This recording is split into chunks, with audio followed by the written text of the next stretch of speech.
Laga kedua, babak penyisihan grup C Piala Asia U20 2025 Indonesia versus Uzbekistan. Tim asuhan coach Indra Shafri ini nunjukin konsistensinya. Setelah laga perdana kalah lawan Iran 3-0, lawan Uzbekistan kalah lagi dengan skor 3-1. Ada konsistensi, pertahanan kita kebobolan 3 gol di 2 pertandingan beruntun. Konsistensi lainnya adalah 2 gol dari 3 gol yang terjadi di 2 pertandingan itu melalui skema sundulan. Ini artinya apa? Ada konsisten, dan ini juga menunjukkan kalau skuad Garuda Muda di Piala Asia U20 kali ini emang kelasnya masih ada gap yang lumayan jauh nih dengan Uzbekistan sama Iran. Ya kalau kita mau lihat secara secara belak-belakan aja ya kan. Dari segi sisi permainan ini ada peningkatan. Jujur ini ada peningkatan dari segi dari segi mental, daya dorong dalam pertandingan untuk menghadapi lawan yang kelasnya di atas kita, terus juga dari segi positioning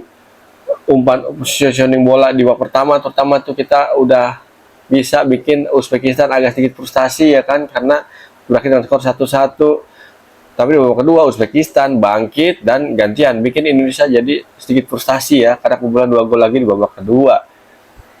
Tambah lagi tadi yang menjadi perubahan ataupun nilai plus dari tim asuhan coach Indra Shafri adalah itu dia dalam ngalirin bola. Lawan Uzbek ini jadi lebih mendingan dibandingin lawan Iran. Lawan Iran kan kita kayak sulit banget untuk ngalirin bola ke antar lini, dari belakang ke tengah, tengah ke depan ini sering banget putus. Gap posisinya nih sangat jauh. Tapi lawan Uzbekistan sebenarnya babak pertama tuh udah ada perbaikan tuh ya kan. Kita jadi lebih enjoy dalam menguasain bola, enjoy dalam ngalirin bola, biarpun tetap masih ada salah-salah passing ya kan, yang seharusnya itu nggak perlu sering-sering terjadi, karena kan ya udah di uji coba udah sering dilakuin, terus di pertandingan juga udah sering dilakuin, harus itu bisa diminimalisir di pertandingan penting di babak penyisihan grup C Piala Asia U20 kali ini ya kan. Ya, karena bagi gua kalau udah di turnamen udah nggak ada kata proses, udah di turnamen ya hasil lah yang dilihat.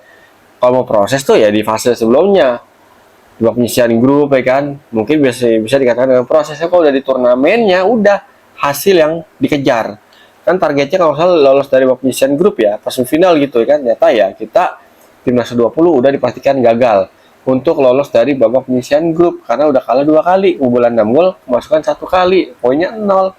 Mendingan sih dari Yaman sama di pertandingan lainnya tuh sama Iran dicukur habis 6-0 dan belum bisa bikin sebiji gol pun di babak penyisihan grup C nih. Jadi Indonesia masih mendingan dibanding Yaman, ada mendingannya kan. Nah, tambah lagi tadi menjadi sorotan gue adalah ini sisi back sayap nih. Sisi back sayap dari Indonesia menurut gue masih terlalu sering, masih terlalu banyak ngasih ruang bagi flanknya dari si Uzbekistan nih. Lihat aja Uzbekistan sepanjang pertandingan, tapi udah babak kedua tuh semakin enjoy untuk melepaskan umpan-umpan crossing langsung ke lini pertahanan Indonesia, ke jantung pertahanan Indonesia di dalam kotak penalti. Ya kalau udah musuh enjoy lebih intens ngirim umpan-umpan crossing ke area kotak penalti, ya average golnya jadi makin gede, dan itu terbukti biarpun golnya lewat skema corner kick babak kedua tuh ya, sama tuh lagi open play kan, pergerakan main Uzbekistan melakukan variasi umpan di depan pertahanan Indonesia berujung gol kedua tapi gol satu sama ketiga kelihatan banget lagi kita nunjukin kalau mengantisipasi umpan crossing ini menjadi titik lemah anak asuhan coach Indra Shafri di Piala Asia U20 kali ini ya kan. Nah, kalau dibandingin sama era Sintayong di Sintayong ngelatih itu kalau salah ya U20 2023 ya. Ini kita dapatnya 4 poin.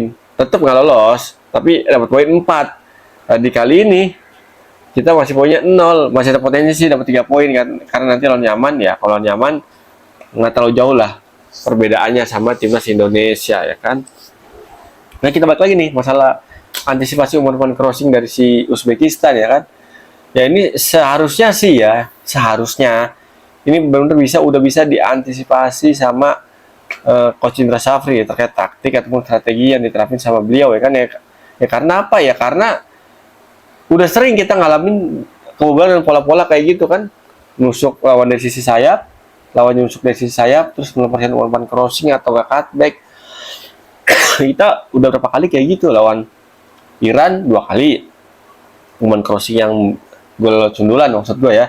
Tadi juga 2 kali juga, terus uji coba lawan Suriah tuh di U20 Mandiri Challenge Series kan, lawan Yordan, lawan Suriah.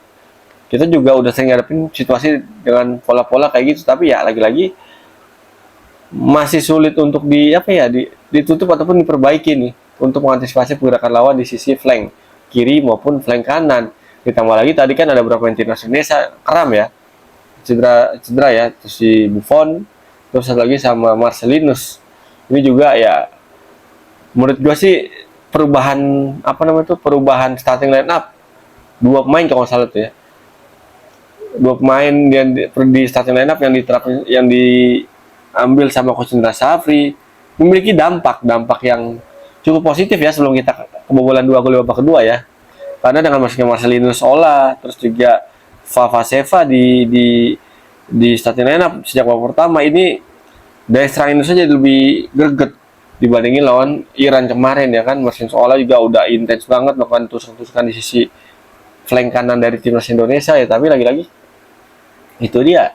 Lawan Uzbekistan main dengan pola temponya dia bisa atur, mau tempo sedang, tempo cepet, dan transisinya Uzbekistan itu emang ngeri coy, ngeri transisinya. Dan juga tadi ada beberapa peluang dia, untung yang miss ya kan, kalau nggak miss mah ya bisa jadi Indonesia kalahnya lebih dari 3 gol tadi kan, kebobolannya lebih dari 3 gol tadi tuh. Dan juga James Reven, golnya James Reven pun skemanya pun ya bisa dibilang itu cukup apik ya, karena bisa membongkar lini pertahanan dari Uzbekistan. Main variasi umpan-umpan pendek diselesaikan James Reven dengan tendangan akurat dari dalam kotak penalti ya. Seharusnya kayak gitu tuh yang terus diulang dan diasah, tapi sayang banget setelah babak pertama usai, babak kedua Uzbekistan sangat berbenah untuk menutup setiap celah ruang di daerah pertahanannya sendiri ya, sehingga Indonesia bisa bilang ya minim peluang lah pada babak kedua kan. Sulit banget dapat peluang bersih, dapat peluang yang berbahaya untuk dikonversi menjadi gol. James Reven pun ya jadi kayak hilang angin aja ya kan, kehilangan suplai bola yang apik, yang oke di babak kedua tuh. James Reven minim banget. Seandainya lebih sering atau lebih intens itu, bisa aja Indonesia bikin gol kedua ataupun gol ketiga kan.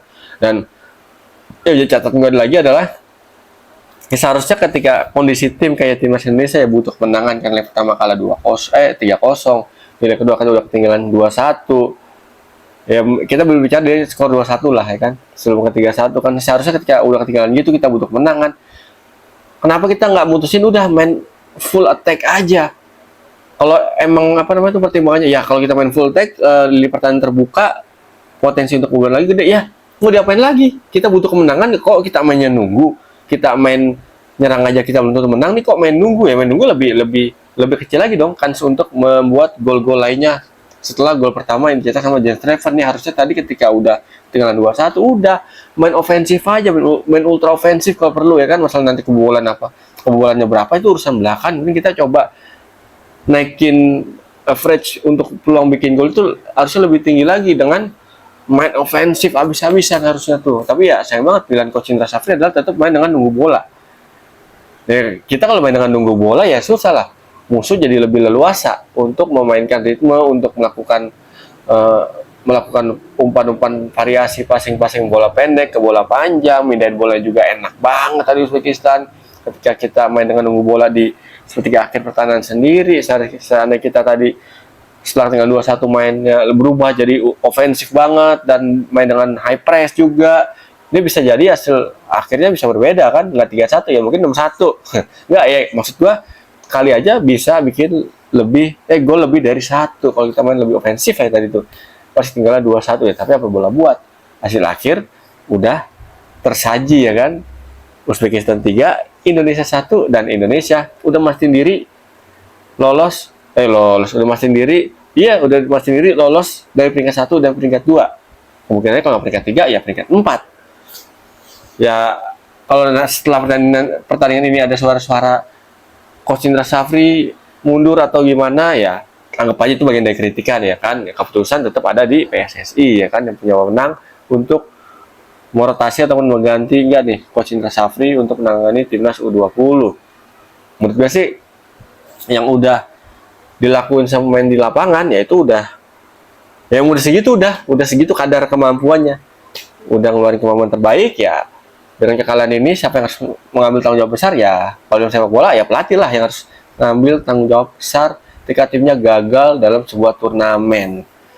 Apapun itu hipotesanya, apapun penyebabnya ya pelatih harus ngambil tanggung jawab lebih besar ketika timnya gagal untuk meraih target yang udah dicanangkan sama federasi ya kan. Tapi ya menurut gue yang kayak konten gue dua tiga hari yang lalu ya, gue kan bilang tuh ya target Indonesia di Piala Asia kali ini yang realistis adalah 1 poin udah. Nggak usah muluk-muluk, 1 poin aja Sri lawan Yaman udah oke kan, udah cukup itu dengan komposisi squad kita saat ini. Nah, menurut kalian gimana? Punya pendapat lain? Kalau punya, tulis di kolom komentar. Yang penting mah, biarpun kita gagal lolos ke babak selanjutnya, Piala Asia U20 kali ini, tetap dukung sepak bola tanah air. Baik itu timnasnya, baik itu grassroots-nya, ataupun liganya.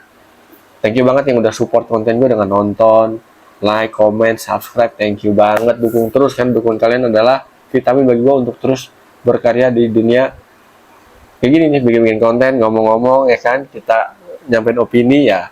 Dukungan kalian adalah vitamin bagi gue untuk terus semangat, energi lebih bagi gue untuk terus bikin konten-konten tentang dunia sepak bola.